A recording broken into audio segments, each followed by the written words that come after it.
Good afternoon, everyone. Hey, Tanya. Hey, Anthony. How are you guys? I'm doing great. How you doing? Hey, I'm doing good. You see my new jewelry? Oh, beautiful, beautiful. What is it? Stepping. What is it? I'm stepping.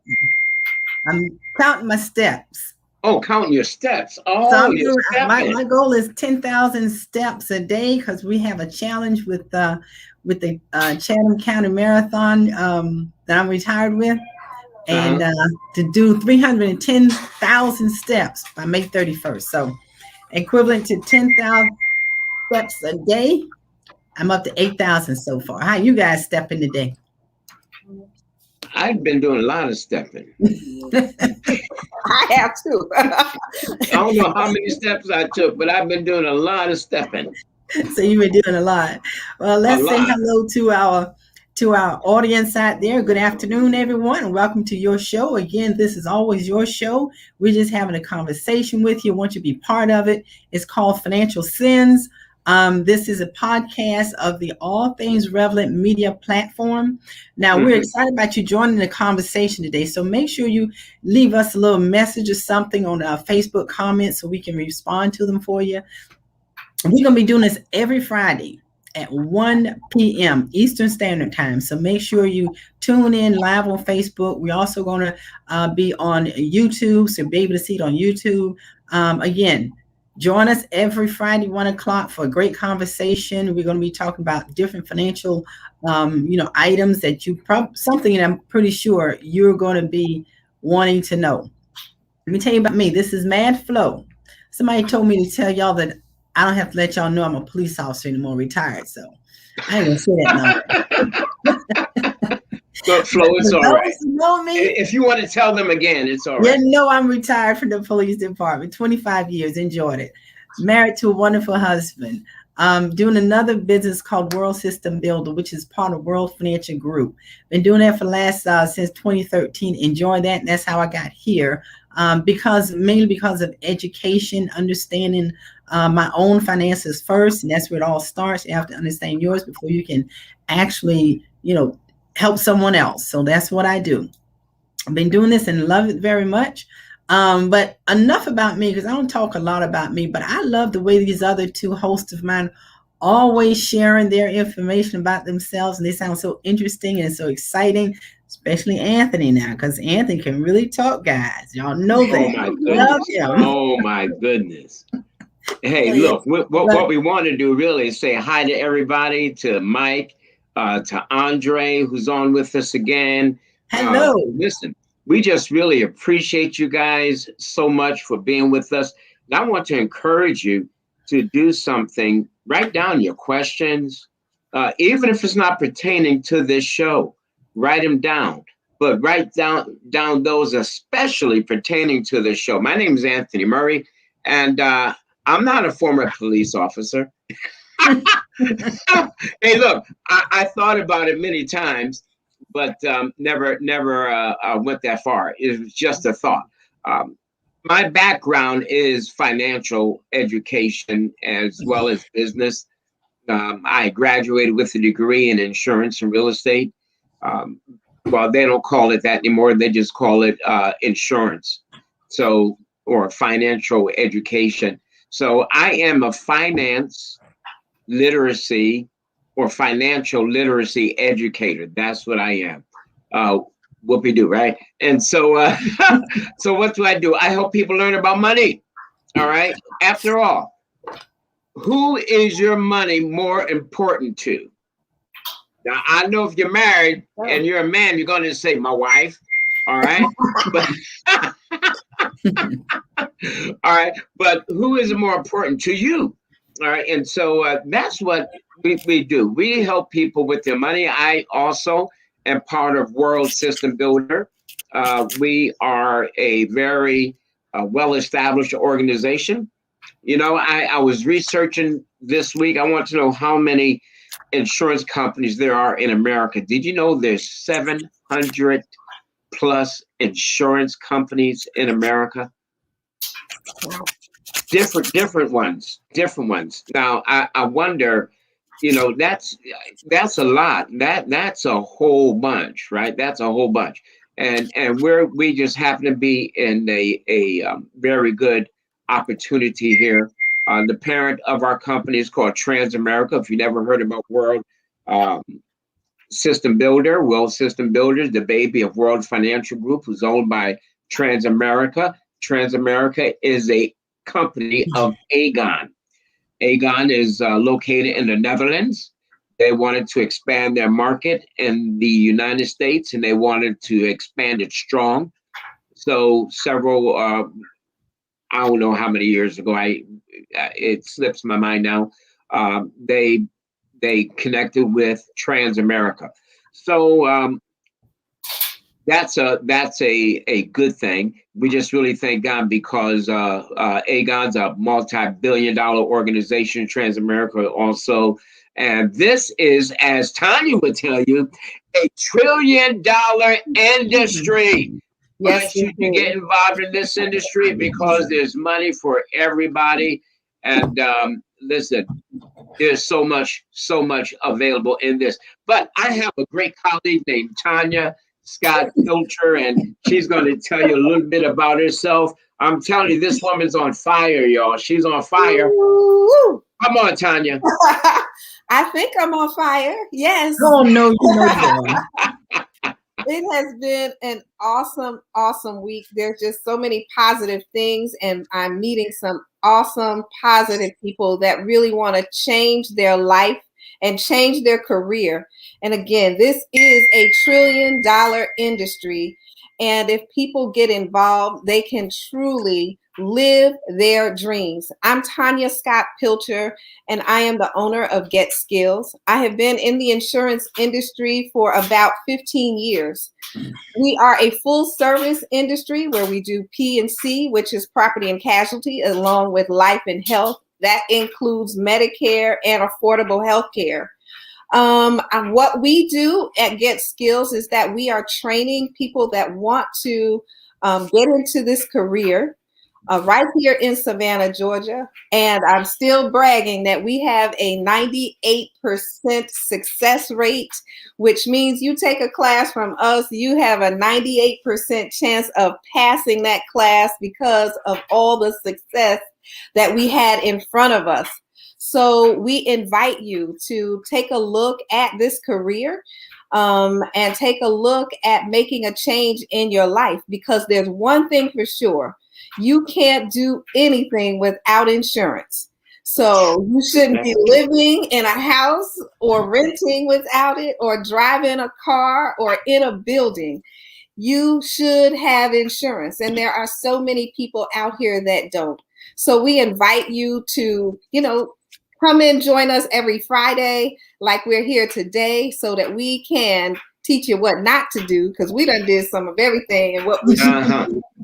And we have learned so much in this industry and how we can reach our financial freedom and financial goals. And so we want to share that with you. So, all right, now, I heard we have some great guests coming on today. That's right. That's right. And I believe Matt Flo was the one that was able to make this happen for us. And guys, you don't want to miss this. You want to call your enemies, you want to call your neighbors, call your long lost brother and sister and all these other nice folks. And Flo, tell us who's coming to be with us today.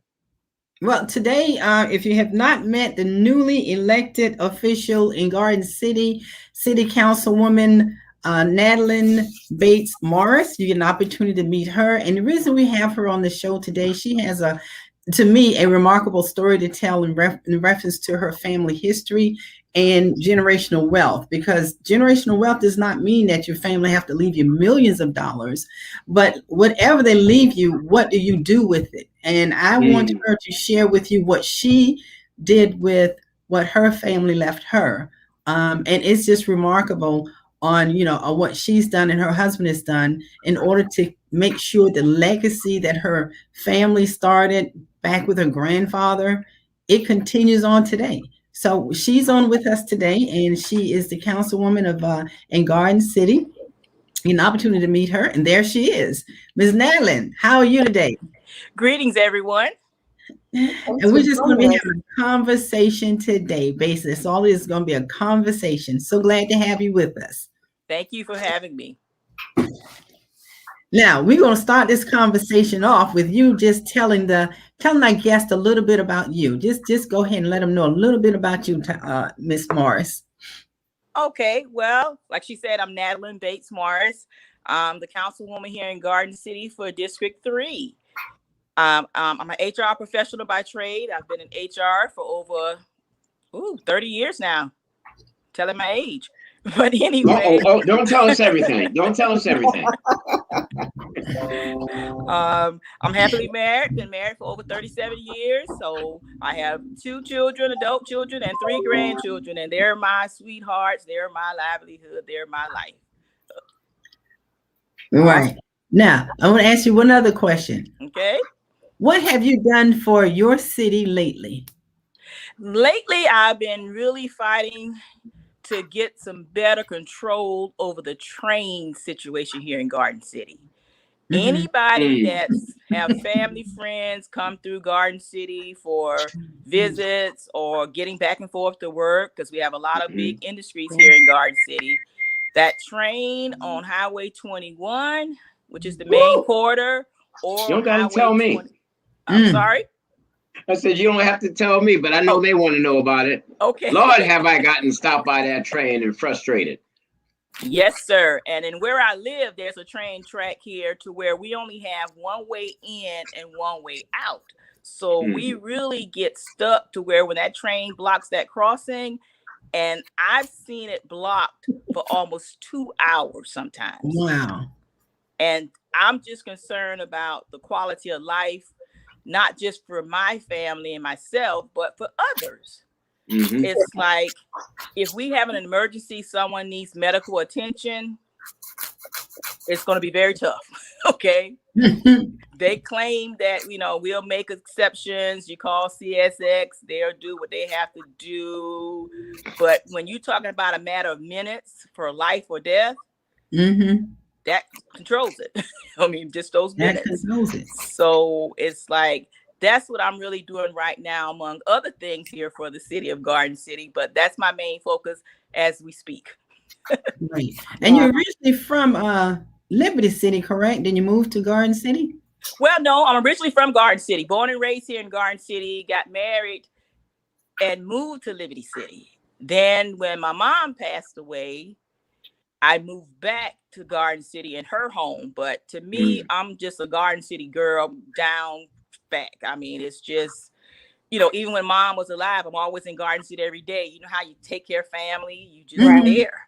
So I consider myself a lifetime Garden City resident. Okay. All right. I had the pleasure of visiting you at your home maybe about a week and a half ago. Then I had the pleasure of meeting you yesterday and actually videotaping I'm just gonna have to that your estate is just absolutely gorgeous. You know, the home that you have, your mom's home, what you've done to it. I mean, it's absolutely gorgeous. I just fell in love with that back porch and that front porch. If I was a police officer right now and I was working in your area, I would just come sit on that porch do my reports. Now, that sounds lazy. It's nice. But we invited you here today because of the legacy that you've carried from your grandfather on to this point right here. And I had the pleasure of visiting your home. And like I tell everyone, it's a lovely home, but it has a story behind it. It has a great history behind it.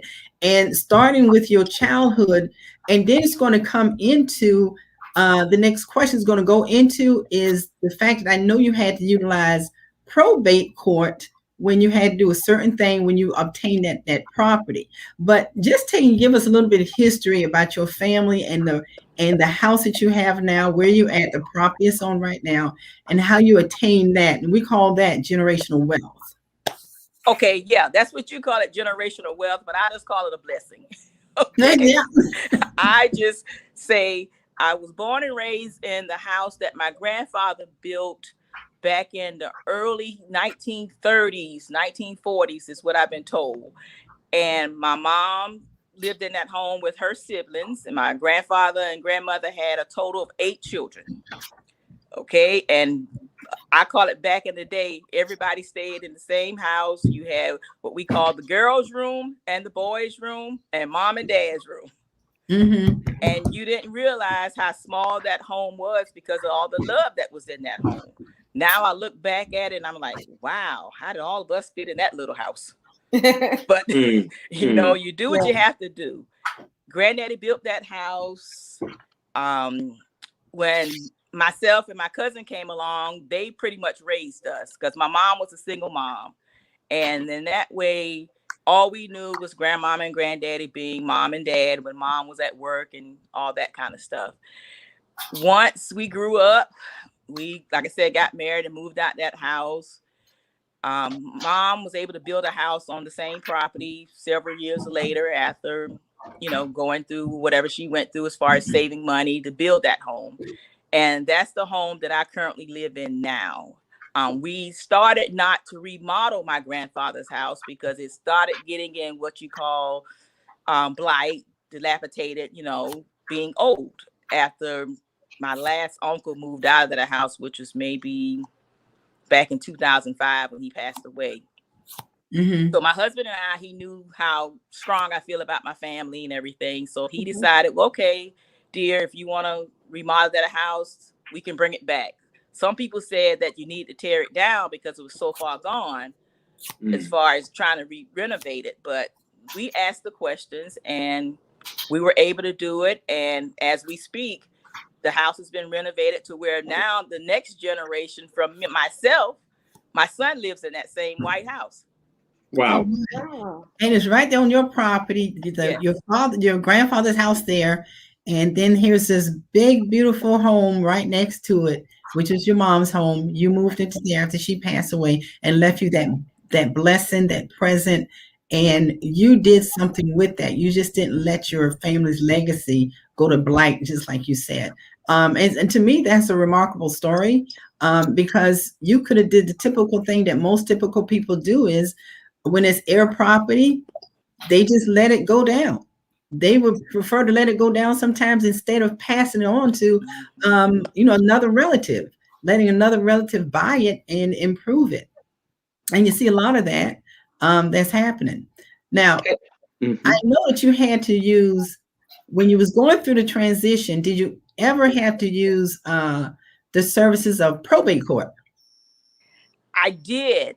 And what I did was, to me personally, it was getting very complicated as far as understanding everything that was required, to where I personally just went ahead and just hired an attorney, my husband and I, because it was getting deep, is what I call it, trying to understand everything and what was all needed and to that fact. So I understand probate code can be user friendly now, but you're talking about 15 years ago almost, to where it was just overwhelming to me. I'm an HR professional, not a legal attorney by any means. So what was the major issue? So, you had someone pass away, and then what happened? Yes. Okay. So when my mom passed away, of course, she inherited a portion of the property.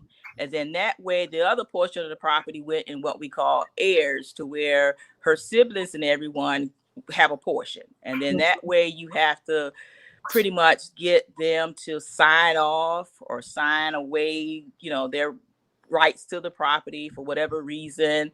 And you have to contact them. And then if they were deceased, you have to contact their heirs. And it's just, like I said, it just got to be so convoluted to where I was like, let me just get someone that specializes in this and just go from there. So let me ask you a question, Ms. Natalie. Now, currently you're in politics, right? No, sir. I'm a public servant. Excellent. You're a public servant. All right, I understand that. Experience in politics whatsoever. Right. So as the general public would call it, politics. Okay. Although community politics or local politics. Okay. But as far as we're going to look at it, you're a public servant. That's All it. right. That's it. So are you still involved in human resources somewhere? Yes, sir. I work for a company. It's a electric cooperative company I work for. I've been there for 10 years now. And to me, serving the public is just like serving the employees at my office. I make sure everything's done as far as handling all their benefits, compensation, recruiting, so I treat people like I want to be treated, in other words. It's my concept. Right. All right. So now what happened here was that when your family member passed on, there was not a will or a trust? That's correct. There was no will. And that's another factor we as a people have to realize, that it makes things easier once someone leaves this world if there is a will in place, more so than just leaving it open for interpretation. And then that's when it can get ugly. And I'm being nice versus being sticky, to where it can be it's problematic. Let me just say it that way. Okay. But thank God I was able to work things out and everything's good. Well, let me ask you, how long did it take? Oh, it took almost 2 years. Oh, yeah. Yes, sir. So it's you guys not an overnight process. Tied up in probate court for over 2 years. Some Almost people's 2 years. estate is tied up longer than that. Well, I think mine went faster because I had an attorney. Mm-hmm. Okay. I really do. Now, let me ask you something here. Was it very costly? To me, yes, sir. Okay. Maybe not the others' financial situations, but to me it was. But it was worth the effort and worth the sacrifice to get things done and get it done in order. So that way you won't have to worry about going back. Another generation may come in and feel like it wasn't done properly. So to me, it was worth it. So now that you have it, and now you are planning. So what did you put in place? What did you learn from dealing with the situation with the property? And you have children. So now what did you put in place? Did you go ahead and do a will? Yes, ma'am. I took care of a will. My husband and I took care of doing a will maybe about, rather we finished this process. So you're talking about at least over 10 years ago, we went in, did a will. So that way our children know exactly what's what. Our grandchildren knows exactly what's what, but they won't know that until we pass away, of course. Yeah. Right. Right. We don't want them to get any ideas. So now, why'd you go with a will instead of a trust? Or did you look at it, or what was your decision process? My decision process was just doing the will. Maybe I should have done more research to see what the difference would have been if I'd have went through a trust, Mr. Anthony. But I did not. I just went with the will process. And I thought that would work and accomplish what I needed to accomplish. And I just know I didn't need to leave this world. My husband and I with nothing like my mom did and other relatives have done and other people you may know have done as well, to where these problems come up. Sure. You're right. And they definitely still come up. You know, I'm thinking about our property out in South Carolina now, and it's all heirs property. And so when one person wants to make a decision or cut something or put a house on it, then everybody has to be involved in that business, you know. And right now, everybody's alive. All of my mom's sisters and brothers, you know, or there's a family member that's in its place, and everybody's good. But, you know, at some time or another, you can already feel that tension is going to come along at some time, you know. And when I think about the other side of the family, where my grandmother has a house and my aunt lives in it now. And, you know, she's like, well, I should tear it down. I should do this. And everybody has something to say about that house, you know. So it is, you know, I can see there is no one that left a will. And my grandmother still has one uncle her one brother that's still alive. And he takes care of a lot of the property stuff, paying the taxes and making sure things are in order. But again, when his eyes close, what will happen? Because now you're just dealing with the sisters and brothers or the cousins, you know, or my age group. And what will happen? You know, how will it be a smooth transition from one to the other? And then even trying to get them to do a will now, everybody will probably still have a fit, you know, because he's gonna make this decision, or, you know. So I can feel it's gonna still be an issue, but I guess we ought to do it. Yeah, you know, I would suggest you do it. Yeah. So let me ask you something, so the listening audience could get a clearer understanding. And well, we're just going to gauge it, okay?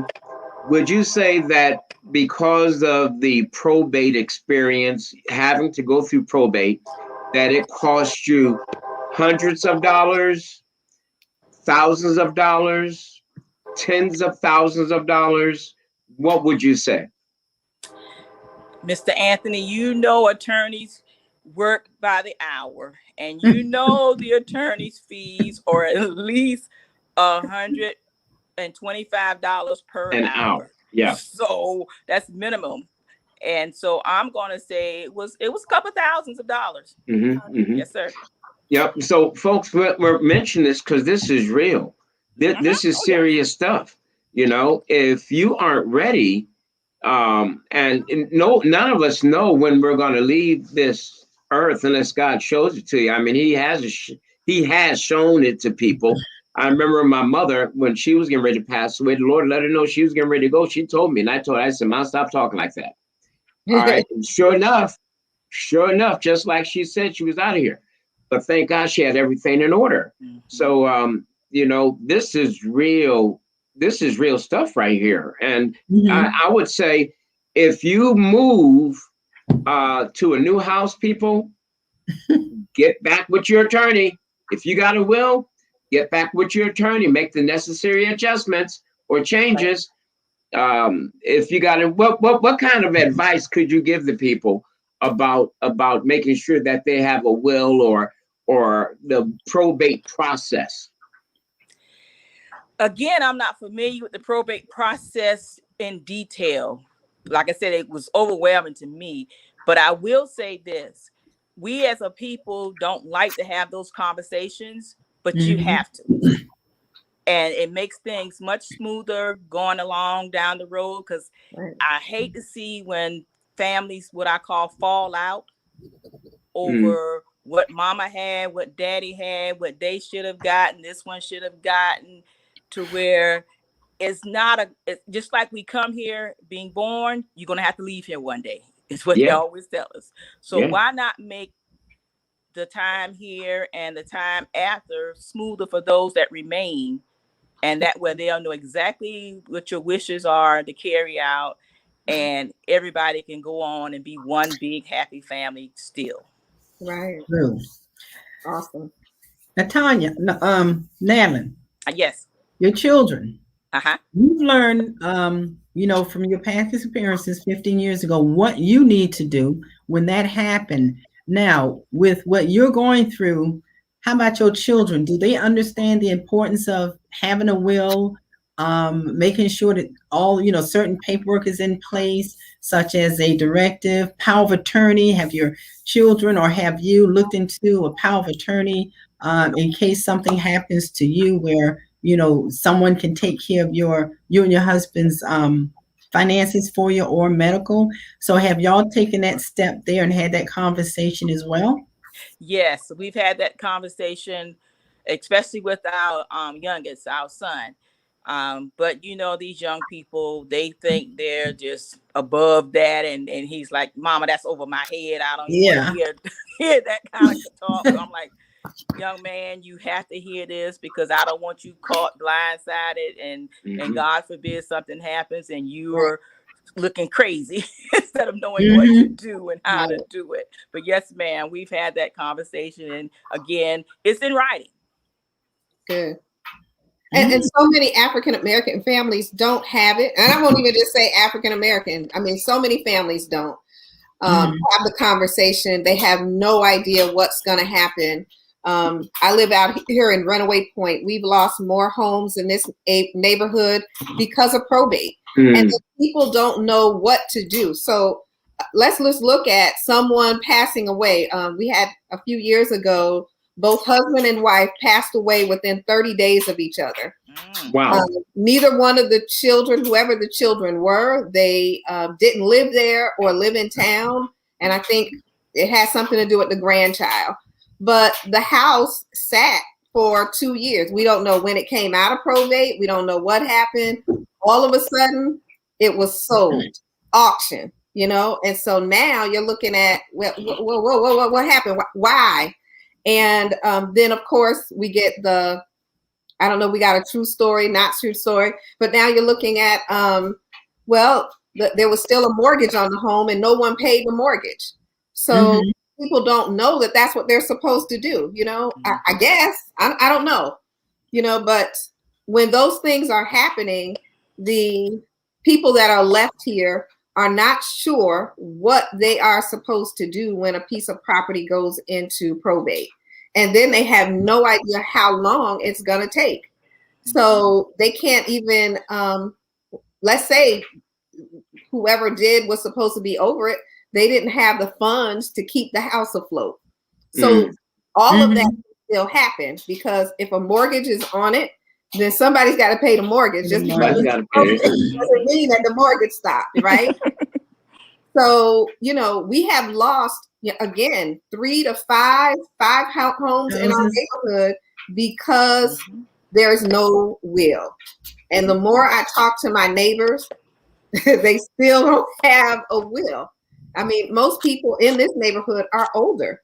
And so when I say older, that means over 65, 75, even some are 80 and don't have those things in place, and all you can do is shake your head because no one will really listen. And you know what they're afraid of? Paying the attorney's fee. Paying the attorney's fee. That's what they're afraid of. And they'll lose everything just not to pay the attorney's fee. Right. No, that's going to be too expensive, but I don't know. Anyway, our families really do need to get it together. We lose too much property. Think about that Kyla Brownsville neighborhood over there. How much property has been lost in this city because of that. And now we have other people coming in, fixing it up and charging $300,000, $400,000, and $500,000 for these homes. So people are taking pure advantage of probate or of losing property in our neighborhoods, and it should stop. And we can stop it. We have the power to stop it. Is a prime example of property just going downhill and people not taking care of it. If it was left to them with a will or without a will, sometimes. If you ever walked on 52nd Street at Liberty Parkway, you ever seen Dr. Is it Dr. Collier? Yes. Yeah, that big old house. Yes. And it's sad that the only generation that was able to enjoy that house was his. When he passed away, it just went down. Wow. Mm-hmm. That big old house, it's been sitting there for 30 years or more. Mm-hmm. And I mean, it's like a castle. I mean, it's a big mansion. Flo is vacant. Home. Yes. It's vacant. Yes. Vacant. Oh my It's goodness. just dilapidated. It's just Yes. it's just sitting there. The house, he had one son. And I don't know what happened, but it's been sitting there. I mean, it's a beautiful mansion. And it's just sad that only one generation was able to enjoy living in that home, and that was Dr. Collier. When he passed away, that generational wealth did not flow to the next generation. It's just sitting there, just torn up. And I mean, it's beautiful. If you ever go to 52nd and Liberty Parkway in Savannah, Georgia, take a look at, and I keep passing by that when I walk in, in the mornings. I say, one day I would just love to just get that and make it into maybe a nursing home or daycare center or something. I wouldn't want to live in a house that big, but maybe make it into some sort of business or something. Which is 52nd and Liberty? Liberty Parkway. Liberty Parkway. In Brownville, my property increased in value by 3 times and taxes go up for the elderly. Wow. And Collier, now again, if they don't know, at age 70, 65 or 70, we're not 65. Talking about this, but 65. They can apply for the exemption. Yes. Not pay taxes. Yes. The deadline is April 1st, so you've missed it this year. Make sure you go next year. And they really decide that by your taxes, so they see your income. So you have to have filed taxes. But take a look into that. Y'all guys take a look into that. If your taxes are going up and you're a certain age, you shouldn't be paying taxes. And that's because you don't know. If you don't know it, you're not going to pursue it. You don't know. But that's why we're here. We're here to try to help educate and bring some enlightenment and knowledge to the people, and not just people of color. Listen, my burden is for people of color, all right, but my heart is for everybody. Right. You understand what I'm saying? And so I want to make sure that that's clear. Now let me mention this: when you have a will and you need at least a will, you are still going to go through probate. Right. Just not as long. Correct. Just not as long. All right. It's best to have a trust. All right. And bypass probate altogether. Yeah. All right. It's best to have a trust and bypass. A trust costs a little more, but it could save your family hundreds, possibly even $1,000 or so. All right, so it's a better situation, huh? The other thing was that, when you talk about putting the house and making sure that the taxes, if they're a certain age, but then let's say that person who is in their 70s now wants to give the house to their kids. So will they go back to paying taxes? Yeah, once it's changed hands, once it changes hands, if the name has been changed, of course it's going to reflect the person who owns it, and they're going to pay that amount, depending on they'll pay taxes that way. Yeah. Once it changes hands, it goes back. Yeah, that just gives an opportunity for the person who's living in the home to not have to pay taxes, the elderly, but it has to also be in that person's name. You can't be living with your daughter and want to file. Well, see, that's another thing that happens, is that they go from a point of paying no taxes to a point of, then once they put it in their child's name trying to save it, then it goes back over to the child having to pay taxes. Yeah, well, what the wisest thing to do then is, if they want to save it and not that's when a trust comes in. That's when basically leave it in the elderly's name so they can take the advantages of the taxes, but everything that's in a trust, then you don't have to worry about that. It goes to whoever you want it to go to.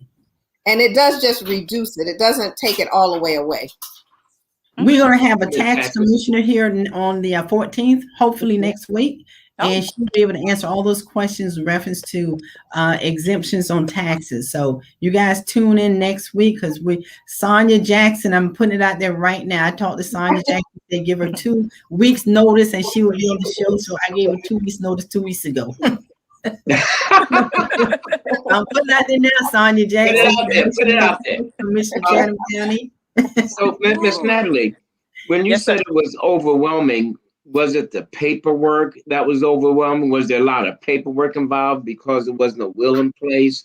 Was it a lot of going back and forth with probate? Was there a lot of what was there that caused it to be overwhelming? Exactly what you just said, the paperwork. Because when it started, there was only a couple of forms that needed to be complete. So I thought I could handle that, in other words. Then when I got there, realized, oh, ma'am, you don't have this form. You need this right here. And because of this situation, ma'am, you need this. And because of this situation, ma'am, you need that. And that's what really got to the point where it's like,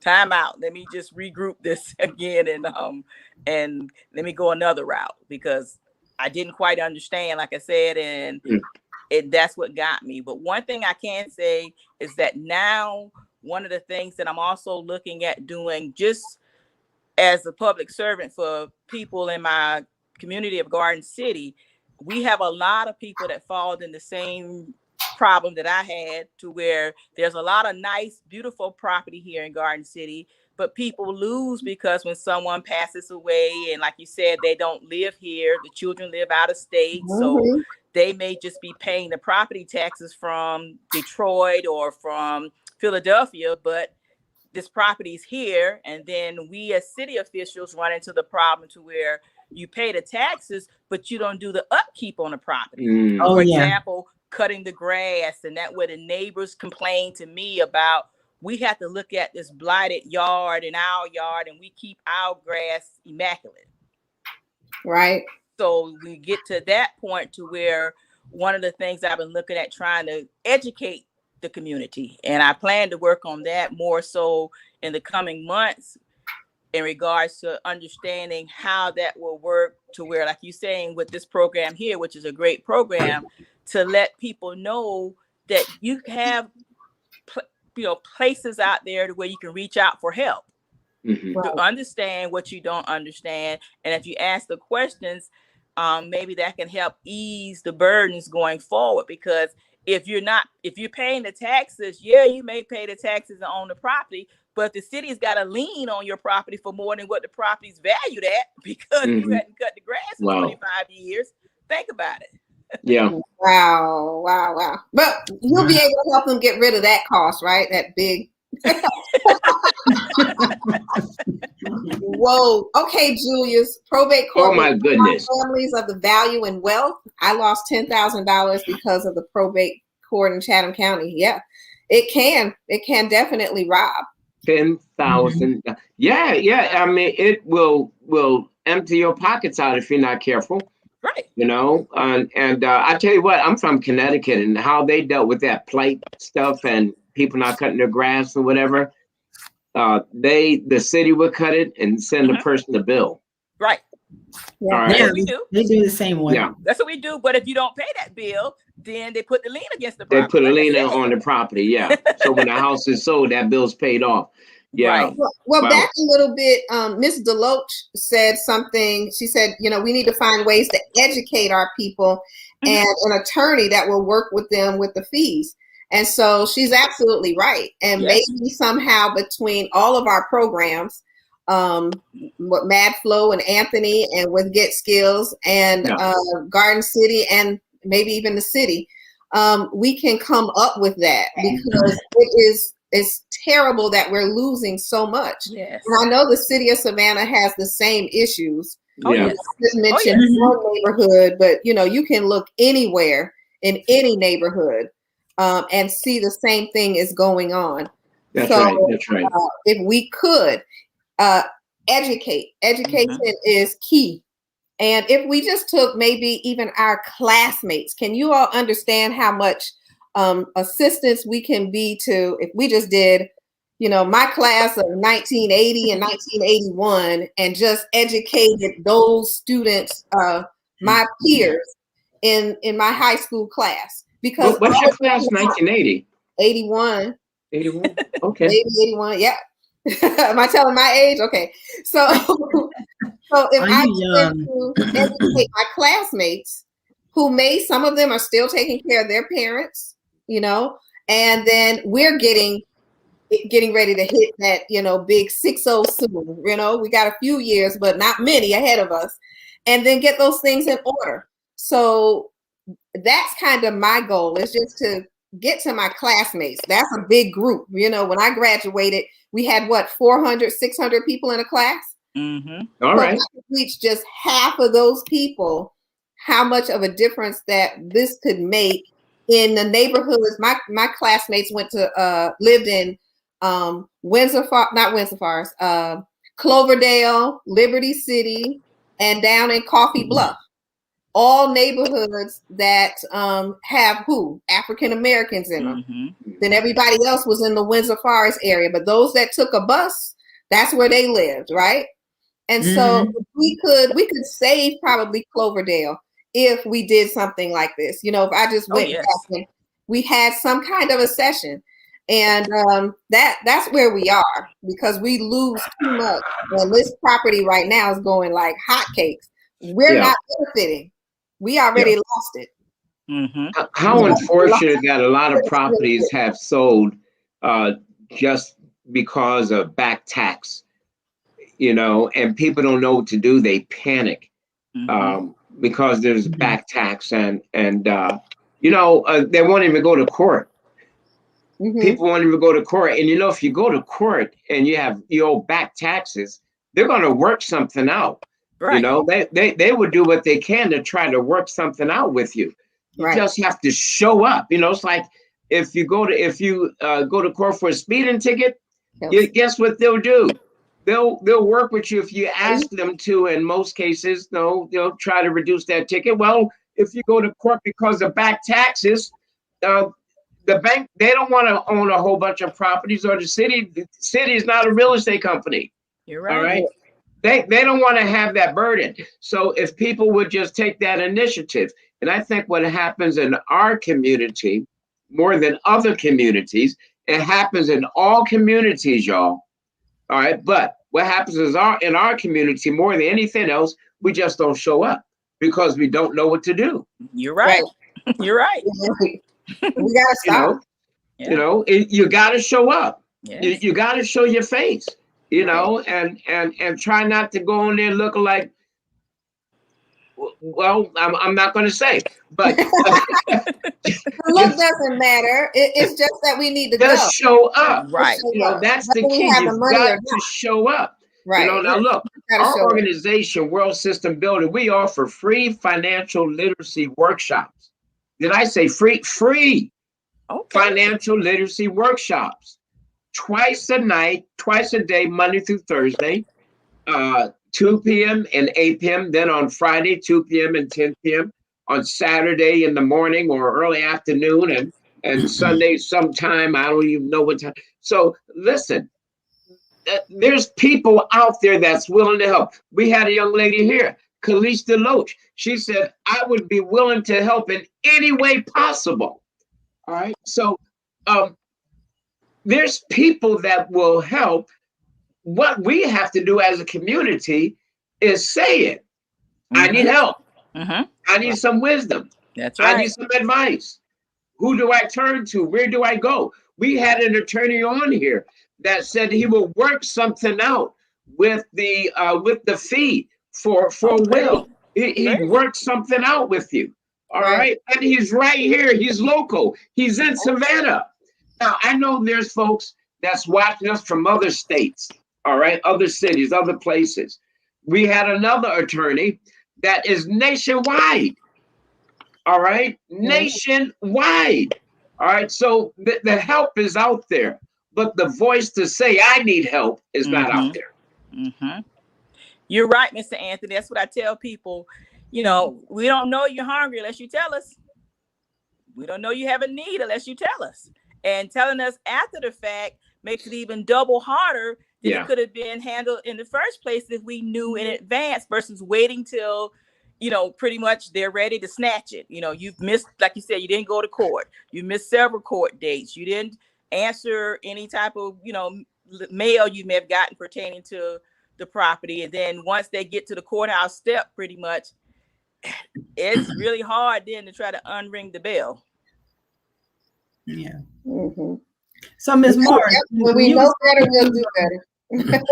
Ms. Morris, when you was going through this, in the 2 years that you was going through probate, were you able to live in that house or move into that home? You had to wait until you was totally through with probate before you can actually move into the home? No, I was in the home because what it was is I was in the home pretty much taking care of my mom before she passed away from the illness. So I was always here. So I just continued staying here. And then that way, once everything got completed, then my husband and I felt like, okay, everything's done. It's, legal, the whole 9 yards, to where that's when we started, the remodeling process and getting things done the way we wanted it done. But no, I was here. Right. Okay. Good. All right. We had some comments that were up there. Did you guys see those? I think I saw something from Sherelle and also from a lady named Tanya Scott Pilcher. No. Tanya Scott Pilcher. Who's that? Okay. All right. So, so in some situations, if there's no mortgage, would it be best to have the homeowner or homeowners sell the home, particularly if there's no upkeep? Better to sell than lose. I tell you what, before you get that far, ask questions. Mm-hmm. Go to somebody and get help. Go talk to somebody. Say something to somebody. Mm-hmm. Hey, I need help. What do I do about these back taxes? Any ideas? But yes, and if you have nothing else you could do, I sold real estate for 12 years. I ran into plenty of folks who sold that house before they lost it. Mm-hmm. Guess what they did? They took the profit, bought themselves another house. New house, yeah. Right. Now, if you, like Pam says, if you pay $300 for a pair of sneakers, then you can buy a wheel. You can get $300 for a pair of sneakers. Listen, I met somebody that paid $300. I said, what? $300? Yeah. I try not to pay more than $20, $25. Yes. 300. Goodness. All right.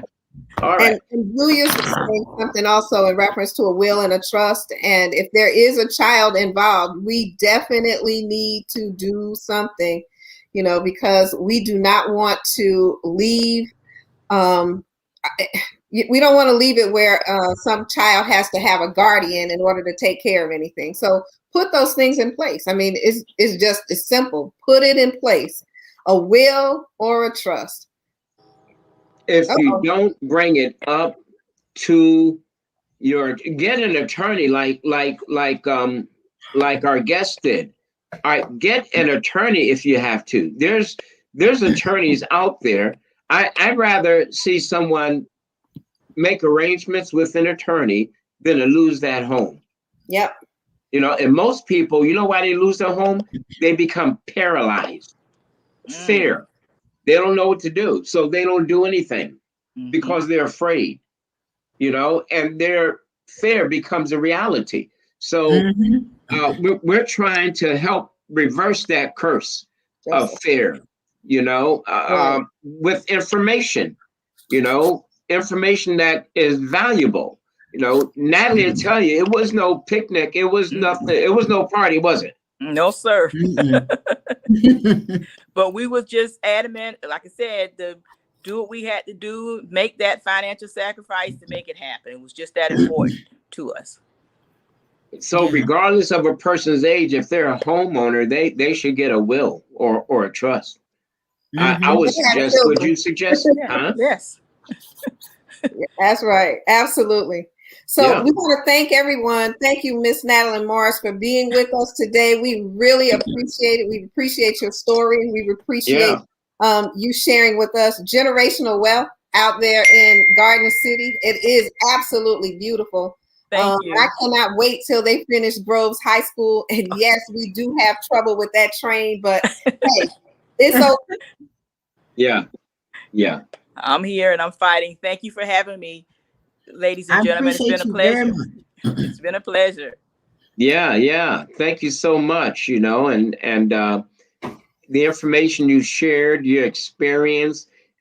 What I love about it is that it's not scripted. Folks, this is not scripted. No. This is not scripted. This is real, live, podcast, streamcast, television cast, whatever cast you want to call it.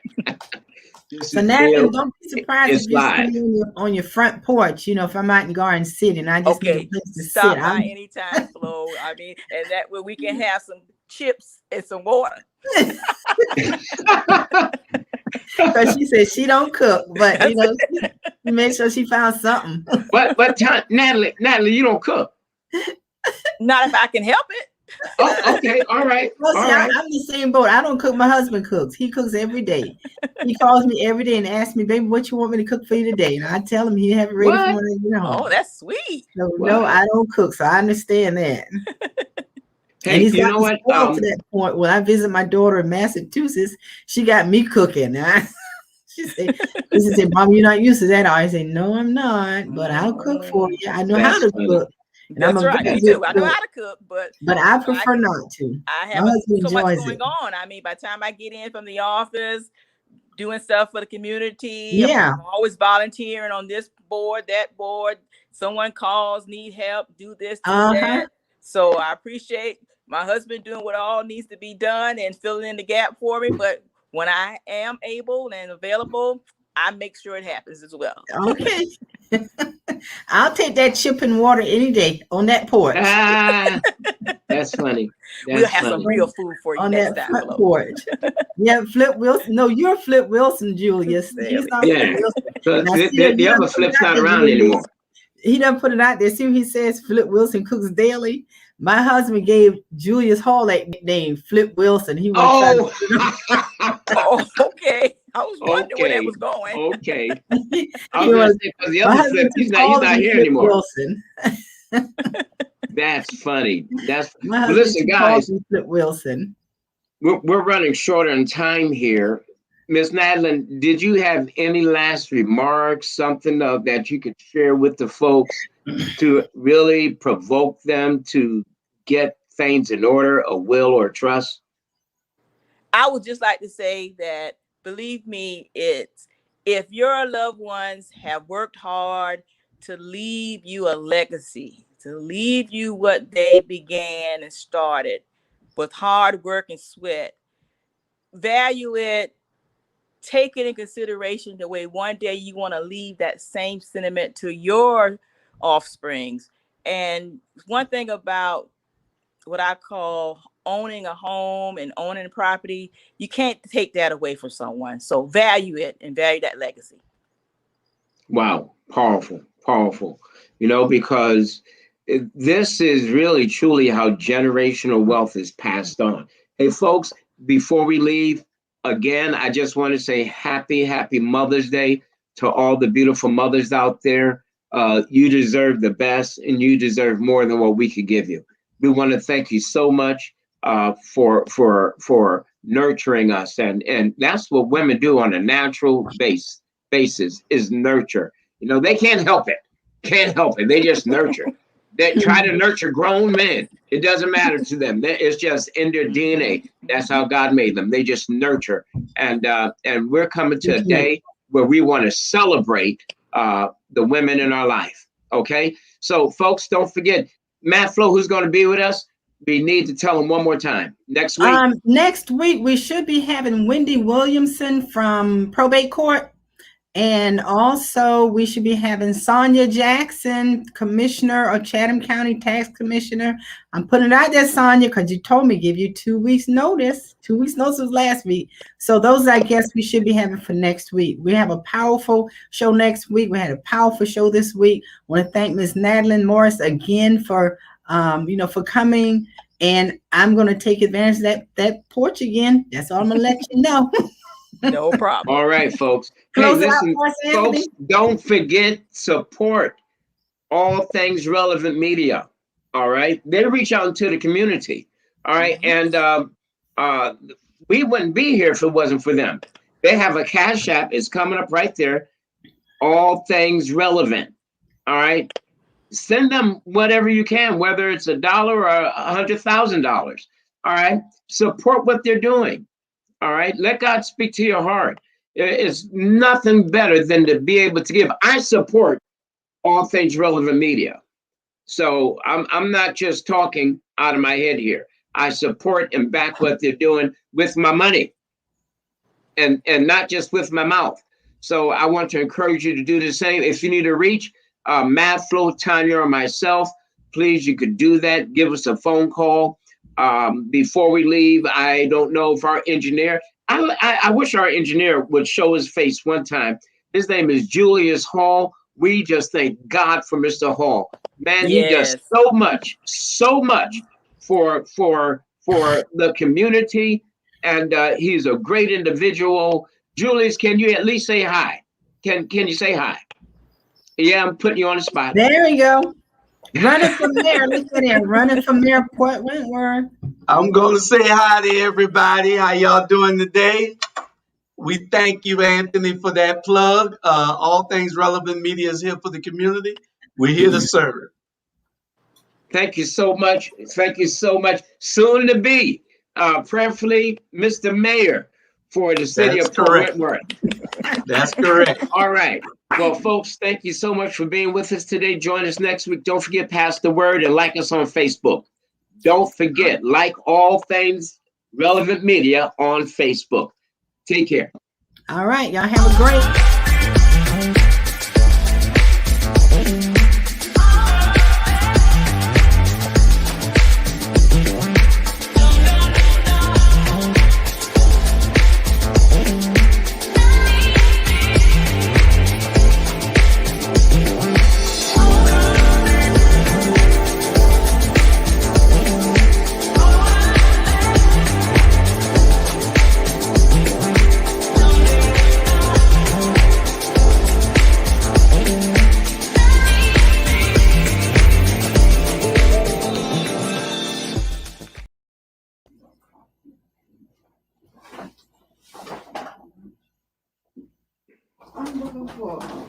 I'm missing a book, my little book.